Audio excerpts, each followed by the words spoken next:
এক মাইট দিয়ে কিন্তু দুটি গুটি পকেট করে হিট ক্লিয়ার করলেন। সুন্দর একটি হিট করছেন, অসাধারণ একটি হিট।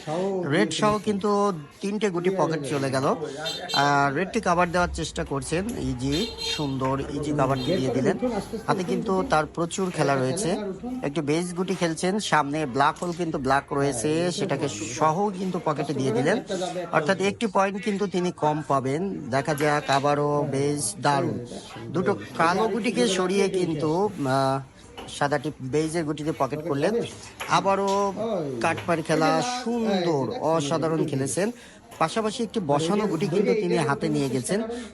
এই দক্ষতাটা কিন্তু শফিক ভাইয়ের দারুণ, যে বসানো গুটি হাতে উঠাই নিতে হবে কিভাবে, তার কৌশল তার জানা রয়েছে। আর মাত্র দুটো গুটি আছে, এই দুটো গুটি তিনি দিতে পারলেই কিন্তু 13টি পয়েন্ট পেয়ে যাবে। দেখা যাক, এক মারে খেলার চেষ্টা করছেন। প্রথম গুটি চলে গেল, দ্বিতীয় গুটি, ও মাই গুডনেস,